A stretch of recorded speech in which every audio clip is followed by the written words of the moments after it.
Ayan, hello guys. Ito, second time na namin sa Levels Nature Campsite. Dito lang yan sa Tuy, Batangas. Sobrang ganda dito, lalo na nung unang punta namin. Bumabagyo, pero sobrang na-enjoy namin. Ito kasi yung view niya. Ayan, ganyan kaganda. May pool na rin siya dito. Ayan. Pinag-swimming na muna namin bago kami mag-set up para hindi kami kulitin. Matapos namin ng mabilis. Ayan. Dito sa Levels Nature, ayan siya. Kaya levels, kasi 3 level siya. Level 2 sa pinakababa. Pwedeng mag-camp doon hanggang 2. And ito yung level 1. Dito kami lagi sa tapat ng pool. Kasi gusto namin malapit sa CR at maihiin ako sa madaling araw. Tapos bukod sa, pwede kayo mag-camp. Pwede rin kayo mag-rent ng kubo nila dito. At ang ganda ng kubo niyan sa loob. Ayan, modern siya sa loob.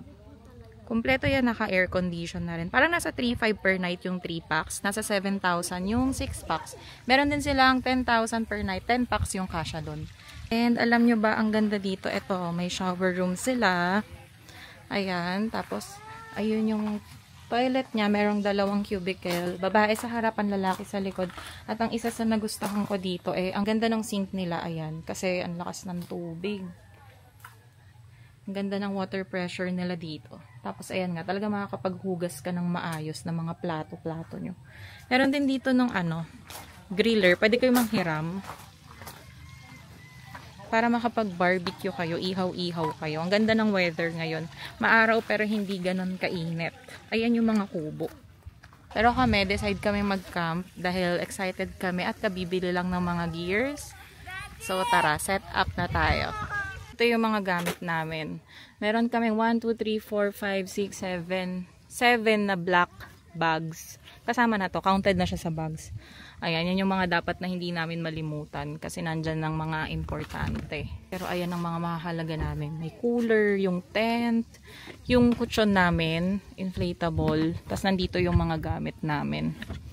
Ayan, mga kung ano-ano. Tapos ayan, mga damit. Tapos meron pa sa loob.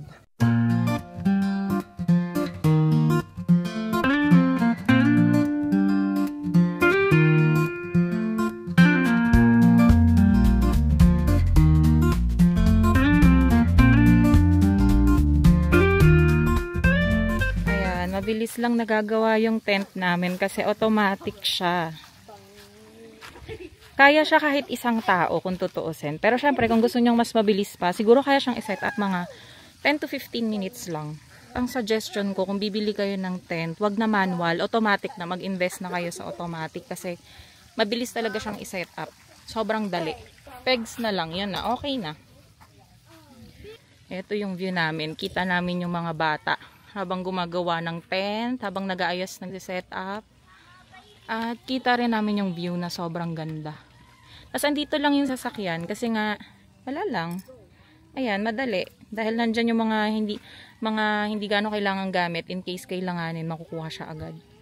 Parang after 2 weeks, bumalik agad kami. Ganon kaganda dito sa Levels Nature Campsite. Tuy, Batangas lang. From Cavite, 2.5 hours lang siya sa amin. Very happy sila. Mga maiitim na yan mamaya.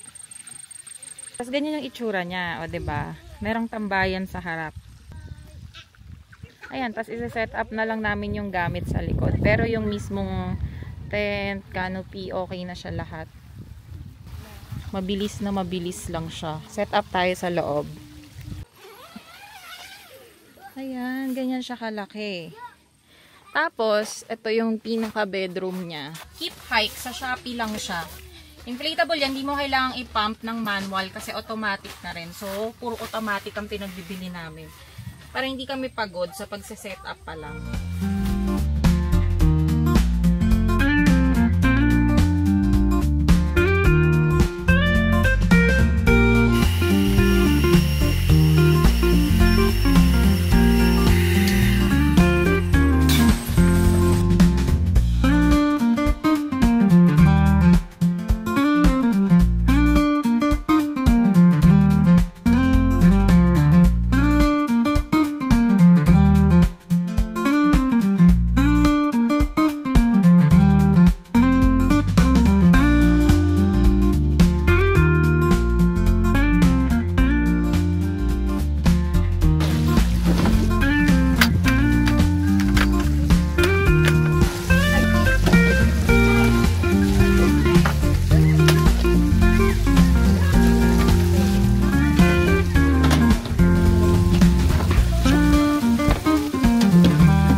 ito yung final setup natin ng tent.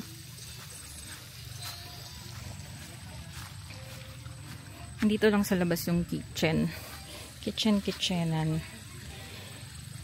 Ito yung butane stove, grilling pan, mga condiments, butane. Itatago naman natin tong butane mamaya. Mga cups, ito yung mga juice ng bata. And nandito yung mga foods. Ayan, tsaka mga kawali na banliit.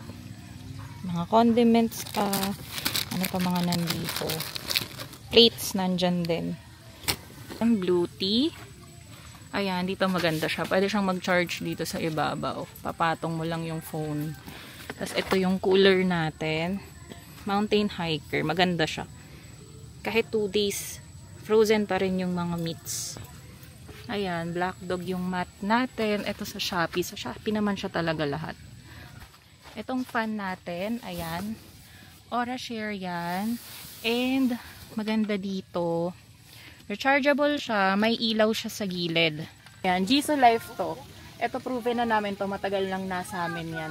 And, kaya siya ng 2 days. Basta naka number 1. Black Dog Star Chase Cinema. So, ganyan siya kalaki. Actually, 4 packs lang kami kasi nga maliit yung dati naming tent. Kaya nag-upgrade kami sa malaki para pag naglaro si baby. Talagang hindi kami madadamay sa kakulitan. So, parang 2 bedroom siya. Ayan, ganyan siya kalaki. And ayan ang view.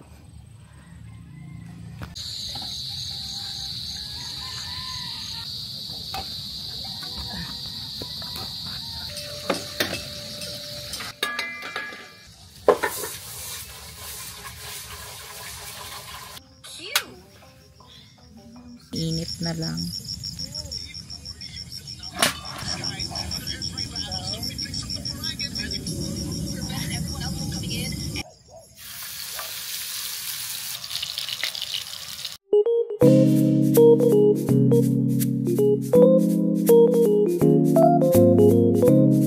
Nagtatapos ang aming day 1 sa Levels Nature Campsite. Good night, baby. Say bye-bye. Say bye-bye. I'm just singing and trying Manta pa. to see me to ask my auntie. Okay, bye-bye.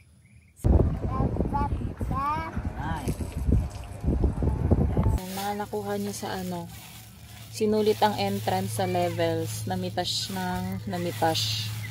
ng Kalamanchi. Minutes.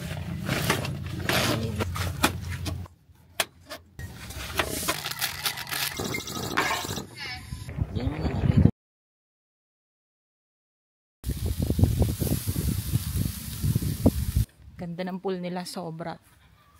Ayan oh, malinis. Oh, 'di ba?